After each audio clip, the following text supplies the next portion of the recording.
एक बच्चा अपने बाबा से मिलने सीतापुर से अयोध्या जाता है। गलियों में दौड़ते हुए उसे एक ऐसी जगह दिखती है जहां वर्दी वाले लोग खड़े हैं, एक ऐसी सीमा जिसके आगे जाना मना है। वो बच्चा उस गुंबद को देखता है पर उसके भीतर जा नहीं पाता। उसे याद नहीं कि वहां कोई कटघरा था, दरवाजा था या ताला था। उसे बस इतना याद है कि कुछ था जो विवादित था। यह बच्चा कोई और नहीं, पुरातत्वविद लेखक राकेश तिवारी हैं और यहीं से शुरू होती है जिरह अयोध्या। यह किताब उन लोगों की तरह नहीं जो दावों की ईंटें ढोते हैं, बल्कि यह उस इंसान की तलाश है जो स्मृतियों के कोहरे में सच का चेहरा ढूंढ रहा है। कौतूहल और वर्जना के बीच का यह पुल जो हमें इतिहास की भूल भुलैया से गुजरते हुए न्याय के वर्तमान कटघरे तक ले आता है।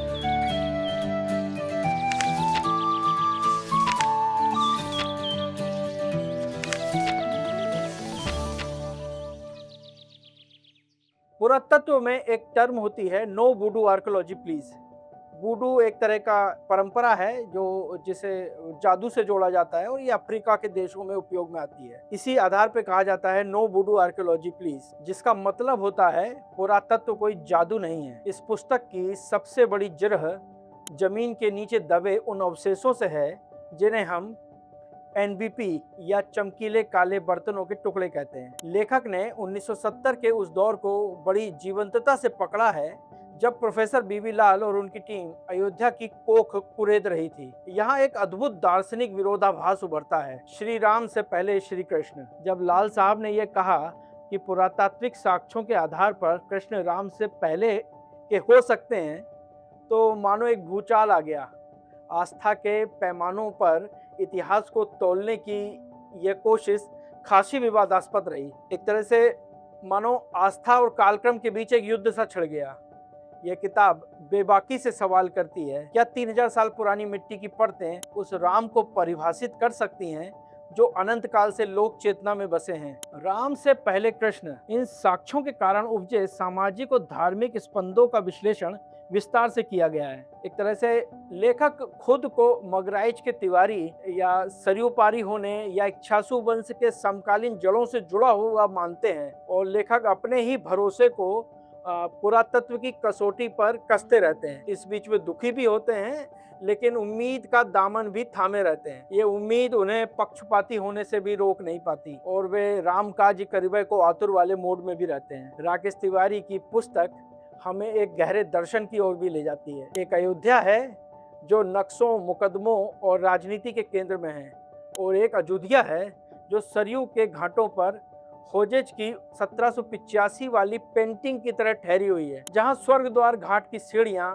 आज भी उस सुकून की तलाश में हैं जो दावों के शोर में कहीं खो गया है। राकेश तिवारी विस्तार से बताते हैं कि कैसे मंदिर मस्जिद विवाद अदालत तक पहुंचा और काल ने उन्हें एक गवाह के तौर पर जज के सामने खड़ा कर दिया। वे उन बैठकों का जिक्र करते हैं जहां चाय बिस्किट के दौर के बीच हिंदू साइड और मुस्लिम साइड की कड़वाहट घुली रहती है। वे बहुत खूबसूरती से वे इस विडंबना को दिखाते हैं जहां लैब की कार्बन डेटिंग की रिपोर्ट और लोगों की सदियों पुरानी धारणाएं एक दूसरे से जिरह कर रही हैं। जिरह के विस्तार में जाने से पहले यह जानना जरूरी है कि आधुनिक भारत में अयोध्या केस के तात्कालिक कारण क्या थे। यानी ऐसा हुआ क्या कि 90 की दशक की राजनीति अयोध्या केंद्रित हो गई। किताब का एक अध्याय दिन के उजाले से अधिक रोशन शाम उस राजनीतिक दावपेच की गहराई में उतरती है जिसके बाद सब कुछ हिल गया। 1 फरवरी 1986 की वो शाम जन्मभूमि का ताला खोला गया। इस आदेश को जारी करने वाले फैजाबाद के जिला जज कृष्ण मोहन पांडे की आत्मकथा का एक अंश सुनिए। ये उनकी आत्मकथा का अंश राकेश तिवारी जी ने इस किताब में दिया हुआ है। जज लिखते हैं, जिस रोज मैं ताला खोलने का आदेश लिख रहा था, मेरी अदालत की छत पर एक काला बंदर पूरे दिन फ्लैग पोस्ट को पकड़कर बैठा रहा। वे लोग जो फैसला सुनने के लिए अदालत आए थे उस बंदर को फल और मूंगफली देते रहे, पर बंदर ने कुछ नहीं खाया, चुपचाप बैठा रहा। फैसले के बाद जब डीएम और एसएसपी मुझे घर पहुंचाने गए तो मैंने उस बंदर को अपने घर के बरामदे में बैठा पाया। मुझे आश्चर्य हुआ। मैंने उसे प्रणाम किया। यह कोई देवीय ताकत थी। यह एक जज का बयान है। हुआ कुछ ऐसा था, कहा जाता है राजीव गांधी ने साहबानो केस की तपिश को शांत करने के लिए ताला खुलवाया था, पर उनकी स्थिति माया मिलीना राम वाली हो गई। इसके बाद हुई राजनीतिक घटनाओं ने भारत का इतिहास बदल दिया। जनसत्ता की वो हेडलाइन, अयोध्या में कार सेवकों पर अंधाधुंध फायरिंग, याद होगी आप बहुत लोगों को, और स्टीयरिंग छीनकर बस चलाने वाले उस बाबा की कहानी। ये घटनाएं केवल पत्रकारिता के अंश नहीं हैं, बल्कि उस समय की कराह है जिसे राकेश जी ने शब्दों में बांधा है। यहाँ ये सवाल जरूर पैदा होता है कि एक पुरातत्वविद को राजनीतिक रिपोर्टिंग करने की जरूरत क्यों पड़ गई, और राजनीतिक डिटेलिंग से बचते तो तकरीबन 375 पेज की यह किताब 40-50 पेज कम मोटी होती। इसी तरह किताब में ट्रेंच डायरी के पन्ने भी अखरते हैं, मतलब 7 बजे क्या किया, 8 बजे क्या किया। मतलब मुझे थोड़ा भारी लगा, केस नंबर तक डिटेल में दर्ज हैं, लेकिन निश्चित रूप से ये शोधार्थियों के लिए काम का होगा। इसे भविष्य में रेफरेंस बुक की तरह देखा जाना चाहिए। बहरहाल अदालत के आदेश पर जब अयोध्या में दोबारा खुदाई शुरू हुई, तब की बहस विस्तार लिए हुए है और बहुत जगहों पर यह वैज्ञानिक अप्रोच के बजाय राम नाम पर निर्भर रही है। अभी नहीं तो कभी नहीं की तर्ज पर नेचुरल सॉइल तक खोद डाला गया।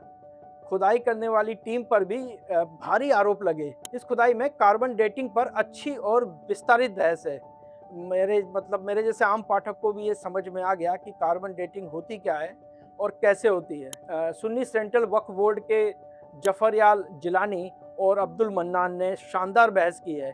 उनकी बहस आप पूरे इसमें डिटेल में पढ़ सकते हैं। उनके सवाल इतने महीन हैं कि एक बारगी लगता है कि मंदिर के आर्किटेक्चर को वो किसी और व्यक्ति से ज़्यादा जानते हैं। इस पूरी बहस को आप इस किताब में पढ़ लीजिएगा, मज़ा आएगा।